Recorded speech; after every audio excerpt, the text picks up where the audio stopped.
এই মুহূর্তে একটি ব্রেকিং নিউজের দিকে নজর রাখবো। মুখ্যমন্ত্রীর নির্দেশের পর বেআইনি নির্মাণ ভাঙতে অতি সক্রিয় পুলিশ। মাঝেরহাটে বিজেপির অফিস দখলমুক্ত করতে তৎপরতাও ছিল চোখে পড়ার মতো। মাঝেরহাটে বন্দরের জমির উপরে থাকা বিজেপির পার্টি অফিস দখলমুক্ত করতে নামানো হয়েছিল বুলডোজার, কিন্তু কাশীপুরে সেটা নিয়ে প্রশ্ন উঠছে। ফুটপাতের ওপরে থাকা তৃণমূলের পার্টি অফিস এখনো অটুট রয়েছে। প্রশাসনের নজর এড়িয়ে কিভাবে ফুটপাতের ওপরে তৃণমূলের পার্টি অফিস, সেই প্রশ্নটাই কিন্তু উঠছে। মুখ্যমন্ত্রীর নির্দেশ যে বেআইনি নির্মাণ ভাঙতে হবে, আর তারপরেই আমরা পুলিশের অতি সক্রিয়তা লক্ষ্য করেছিলাম মাঝেরহাটে বিজেপির অফিস দখলমুক্ত করার ক্ষেত্রে, আর তাদের যে তৎপরতা সেটা রীতিমতো চোখে পড়ার মতো ছিল। মাঝেরহাটের বন্দরের জমির ওপরে থাকা বিজেপির পার্টি অফিস দখলমুক্ত করতে নামানো হয়েছে বুলডোজার। আমরা কথা বলবো আমাদের প্রতিনিধি সৈকতের সঙ্গে। সৈকত, আমরা বিজেপির পার্টি অফিস ভাঙতে যে অতি সক্রিয়তা দেখলাম, তৃণমূলের পার্টি অফিস ফুটপাতের ওপর দখল করে এখনো কিভাবে রয়েছে তাহলে?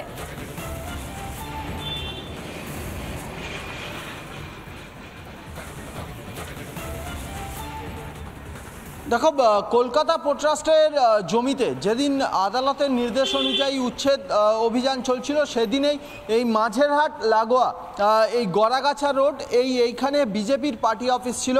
সেই বিজেপির পার্টি অফিসটি ভেঙে দেওয়া হয়েছিল এবং বিজেপির পার্টি অফিস যখন ভাঙতে এসেছিলেন তখন এখানে বিজেপির কার্যকর্তারা, যারা বিজেপি কর্মকর্তা, যারা বিজেপির নেতা ছিলেন, তারা কিন্তু রীতিমতো অ্যাজিটেটেড হয়েছিলেন, বিক্ষোভ দেখিয়েছিলেন। আমি এই মুহূর্তে দেখাবো এই যে পার্টি অফিসটি, এই মাঝেরহাটের এই যে পার্টি অফিসটি দেখেই বোঝা যাচ্ছে একটি বিজেপির পার্টি অফিস কার্যালয়।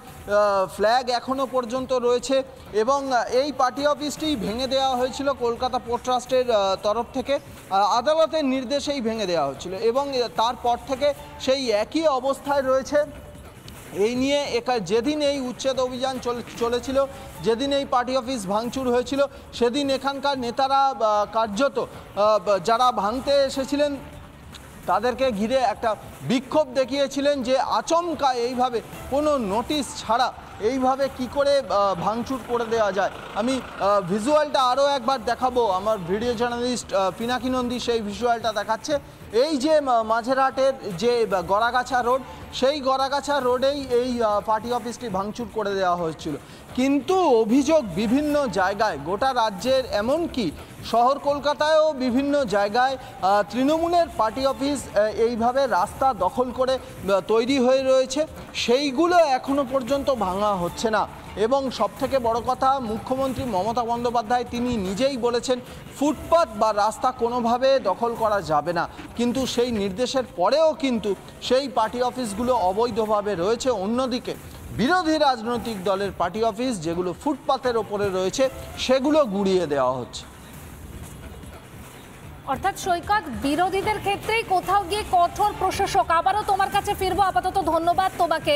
যে ছবিটা উঠে আসছে যে বিরোধীদের ক্ষেত্রে হলেই অতি সক্রিয় পুলিশ, আর যখন তৃণমূলের পার্টি অফিস ফুটপাত দখল করে রয়েছে সেখানে পুলিশের অতি সক্রিয়তা দেখা যাচ্ছে না।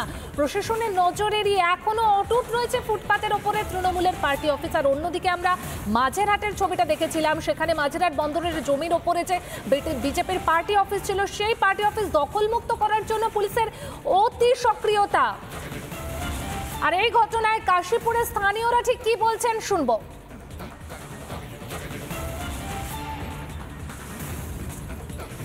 তো রাস্তা এনক্লোজ করে করা, এ তো আর কিছু বলার নেই, কারণ শাসক পক্ষের ব্যাপার, কেউ কিছু বলবে না। না কলকাতা কর্পোরেশন বলবে, না রাজ্য সরকার বলবে, না পুলিশ কিছু বলবে। শাসকের ঝান্ডা থাকলে এখন সবই সম্ভব। একদম তৃণমূলের পার্টি অফিস, সবাই জানে এটা, এলাকার লোক। রেগুলার না বসলেও আসেন উনি, প্রোগ্রাম পারপাস জমায়েতটাও হয় এখানে। একদিকে দেখতে পাচ্ছেন কাশীপুরে বহাল তবিয়তে রয়েছে তৃণমূলের পার্টি অফিস ফুটপাত দখল করে, আর অন্যদিকে দেখুন মাঝেরহাটের যে পার্টি অফিস, সেই অফিস কিভাবে ভেঙে গুড়িয়ে দেওয়া হয়েছে বুলডোজার দিয়ে। আর মমতা বন্দ্যোপাধ্যায় হকার উচ্ছেদ নিয়ে, বেআইনি নির্মাণ নিয়ে ঠিক কি বলেছিলেন আমরা শুনবো। ওয়েবেল আমি নিজের চোখে দেখে এসেছি পরশুদিন, কারো কথা না শুনে। ওটাকে একটু শিফট করে একটু দূরে সরিয়ে নেওয়া যায় ভালোভাবে করে। আমি তো কারো চাকরি খাচ্ছি না, কিন্তু আমাকেও দেখতে হবে ওখানে প্রচুর মানুষ আসে, কালো কালো তিপ্পল দিয়ে ঘেরা, একটু দূরে গিয়ে খাবে, খাবার ফুড জোন করে দিক একটা আলাদা। আমি তো করতে বারণ করিনি, যা ইচ্ছা তাই হবে, এটা আমি কিছুতেই সহ্য করব না।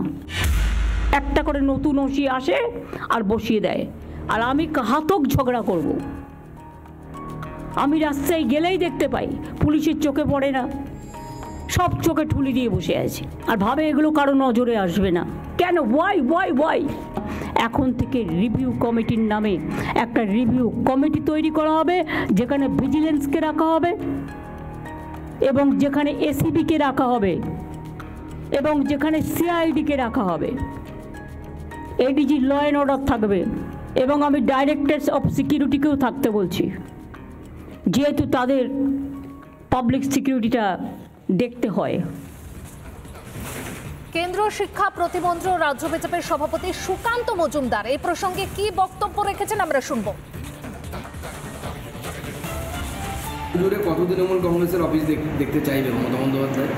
যত সংখ্যা বলে দেবেন তত অফিস আমরা ছবি তুলে পাঠিয়ে দেবো মমতা বন্দ্যোপাধ্যায়ের কাছে, যে পিডাব্লিউডির জায়গা দখল করে, সরকারি জায়গা দখল করে তৃণমূল কংগ্রেসের অফিস চলছে। আরে ওই জায়গা দখল ছেড়ে দিন, সরকারি অফিসগুলো এখন তৃণমূল কংগ্রেসের অফিস হয়ে গেছে। এটা কি করবেন? সরকারি অফিসগুলো তো একটা ডেমোলিশ করতে হবে। আরো একটি ব্রেকিং নিউজের দিকে নজর রাখবো। আবাস যোজনায় দুর্নীতির অভিযোগ। বসিরহাট পুরসভার 7 নম্বর ওয়ার্ডে আবাস যোজনায় দুর্নীতির অভিযোগ, স্বজন পোষণের অভিযোগ তৃণমূলের বিরুদ্ধে। বসিরহাটে আবাস যোজনায় দুর্নীতির অভিযোগ উঠে আসছে। সেখানে বসিরহাট 7 নম্বর ওয়ার্ডে আবাসে দুর্নীতি হয়েছে, স্বজন পোষণের অভিযোগ উঠে আসছে, আর গোটা অভিযোগটাই তৃণমূলের বিরুদ্ধে। রাজ্যের বিভিন্ন জায়গাতে কেন্দ্রীয় আবাস যোজনা নিয়ে নানান অভিযোগ। এবার অভিযোগ উঠে এলো বসিরহাট পুরসভার 7 নম্বর ওয়ার্ডে আবাস যোজনায় দুর্নীতির কথা, সেখানে দুর্নীতি হয়েছে এমনটাই অভিযোগ উঠে আসছে। স্বজন পোষণের অভিযোগ তৃণমূলের বিরুদ্ধে। আবাস যোজনায় দিকে দিকে দুর্নীতির বিভিন্ন অভিযোগ সামনে আসছে, আর এবার অভিযোগ বসিরহাট পুরসভার 7 নম্বর ওয়ার্ডে। তৃণমূল কাউন্সিলর কৌশিক দত্ত তিনি ঠিক কি বলছেন আমরা শুনবো। ইতিমধ্যেই রাজ্য সরকারের উদ্বাস্তু পুনর্বাসন দপ্তরের দ্বারস্থ হয়েছি। এ ব্যাপারে আমাদের বিধায়ক ডাক্তার সপ্তর্ষি ব্যানার্জি যথেষ্ট সহযোগিতা করছেন এবং আগামী দিনে আমরা এদের প্রয়োজনীয় কাগজপত্রগুলো পাঠাবো। তার মাধ্যমেও আমরা এই বার্মা কলোনির উদ্বাস্তু যে কলোনি, সেই কলোনির আমরা মানুষের চাহিদা পূরণ করতে পারবো, প্রয়োজনীয় স্বীকৃতিও দিতে পারবো বলে আশা করছি। দলিল না থাকার জন্য অনেকগুলো সরকারি সুযোগ সুবিধা থেকে বঞ্চিত হচ্ছে এবং রিফিউজি কলোনিগুলো ডেভেলপমেন্টের জন্য রিফিউজি অ্যান্ড রিহ্যাবিলিটেশন যে ডিপার্টমেন্ট, তার কিছু প্রকল্প আছে, সেগুলো ওনারা পাচ্ছেন না, সেগুলো যাতে পান সে ব্যাপারে আমরা এগোবো। আর যেহেতু যারা বার্মা কলোনি অধিবাসীবৃন্দ তারা মিউনিসিপ্যালিটিকে ট্যাক্স পে করে, সেই ট্যাক্স পের ভিত্তিতেই ওনাদের বাড়িগুলো হয়েছে।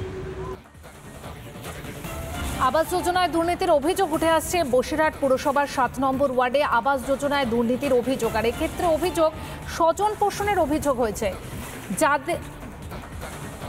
যাদের বাড়ি পাওয়ার কথা তারা বাড়ি পাননি, এমনটাই কিন্তু অভিযোগ উঠে আসছে।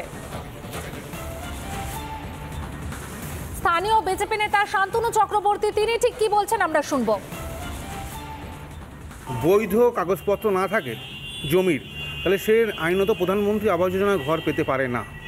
এখন তা সত্ত্বেও তারপরেও যদি কেউ প্রধানমন্ত্রীর আবাস যোজনা পেয়ে থাকেন বৈধ কাগজপত্র না থাকার পরেও, তা এর থেকে বড় দুর্নীতি তো আর নেই। এত বড় দুর্নীতি সর্বত্র পশ্চিমবাংলা জুড়ে হচ্ছে। কোথাও লোকাল কাউন্সিলর, কোথাও লোকাল পঞ্চায়েতের মেম্বার বা পঞ্চায়েতের প্রধানকে পয়সা করি খাইয়ে এই জমির কাগজ নেই বৈধ, কিন্তু আবাস যোজনা প্রধানমন্ত্রী ঘর পাচ্ছে। একটা ওয়ার্ডে যে জমির বৈধ কাগজপত্র নেই, তাহলে সে প্রধানমন্ত্রী আবাস যোজনা ঘর কী করে পাচ্ছে? আমরা চাই সকল মানুষ তারা ঘর পাক প্রধানমন্ত্রীর, তারা পাকা ছাদের তলায় থাকুক। আমরা ভারতবর্ষের সকল মানুষ যেন প্রধানমন্ত্রীর ঘর পায় সেটা আমরা চাই, কিন্তু তাতে জমির বৈধ কাগজপত্র লাগবে। লাগাতার বৃষ্টি আর বৃষ্টিতে জলের তলায় ঢালাই সেতু। ইসলামপুরের রামপুর এলাকায় নদীর জলস্তর বৃদ্ধি পাওয়ায় জলের তলায় সেতু, বেশ কয়েকটি গ্রামের মধ্যে যোগাযোগ বিচ্ছিন্ন হয়ে গেছে। লাগাতার বৃষ্টি চলছে উত্তরবঙ্গে আর তার জেরেই জলের তলায় ঢালাই সেতু। ইসলামপুরের রামপুর এলাকায় নদীর জলস্তর ক্রমাগত বৃদ্ধি পাচ্ছে আর সেই কারণেই জলের তলায় সেতু, বেশ কয়েকটি গ্রামের মধ্যে যোগাযোগ রীতিমতন বিচ্ছিন্ন হয়ে পড়েছে এই ঢালাই সেতু জলের তলায় চলে যাওয়ায়। দেখতে পাচ্ছেন সেই ছবিটা, লাগাতার বৃষ্টি আর তার ফলে নদীর জলস্তর লাগাতার বৃদ্ধি পাচ্ছে। উত্তরবঙ্গের বিভিন্ন নদীর জলস্তরে বৃদ্ধি পাওয়া চিন্তা বাড়াচ্ছে সেখানকার স্থানীয়দের, আর তার মধ্যেই জলের তলায় ঢালাই সেতু। আর সেই কারণে এই ঢালাই সেতু দিয়ে যে সমস্ত গ্রামগুলির মধ্যে যোগাযোগ সংযোগ স্থাপন ছিল সেই যোগাযোগ কিন্তু বিচ্ছিন্ন হয়ে পড়েছে। তার ফলে রীতিমতন আতঙ্কিত এলাকাবাসীরা। লাগাতার বৃষ্টি চলছে উত্তরবঙ্গে, বিভিন্ন নদীর জলস্তর ক্রমাগত বাড়ছে, ফুসছে তিস্তা, তোরসা সহ একাধিক উত্তরবঙ্গের নদীগুলি। আর ইসলামপুরের রামপুর এলাকায় সেখানে নদীর জলস্তর বৃদ্ধি পেয়েছে, জলের তলায় ঢালাই সেতু। আছে এখানকার যে মন্ত্রীগুলো আছে, প্রধান মেম্বার, সে কিছু করতে পারেনি। আর আমাদের সমস্যা দিন দিন বাড়ে যায়। আগে অনেকবার বলেছে তো ব্রিজ তো পাস হয়েছে তো কাজ শুরু হয়নি, তো কাজ কখন শুরু হবে? টানা বৃষ্টি আর সেই বৃষ্টির জেরে তিস্তা, তোরসা সহ একাধিক নদীর জলস্তর বাড়ছে আর ধস নামছে। ধসের জেরে বন্ধ 10 নম্বর জাতীয় সড়ক। সেতিঝোড়া থেকে চিত্রায় পর্যন্ত বন্ধ রাস্তা। বন্ধ রয়েছে রবিঝোড়া থেকে তিস্তা বাজার পর্যন্ত রাস্তা। ধসের জেরে বন্ধ 10 নম্বর জাতীয় সড়ক। উত্তরবঙ্গে টানা বৃষ্টি আর সেই বৃষ্টির জেরেই পাহাড় থেকে ধস নামছে আর এই ধসের কারণে বন্ধ 10 নম্বর জাতীয় সড়ক। বুলডোজার দিয়ে কিন্তু রাস্তা মেরামতের কাজ চলছে।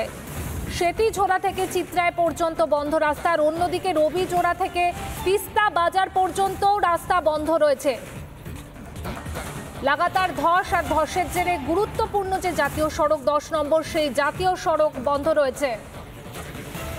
এর পাশাপাশি পাগলাঝোড়াতেও ধস নেমে এসেছে। পাগলাঝোড়াতেও ধস, সেই কারণে কিন্তু লাগাতার বৃষ্টি আর বৃষ্টিতে পাগলাঝোড়াতেও ধস। সেই ছবিটা দেখতে পাচ্ছেন, রাস্তায় রীতিমতন ধস নেমেছে। এর ফলে কিন্তু সেখানেও যোগাযোগ ব্যবস্থায় অনেকটাই অসুবিধা হচ্ছে।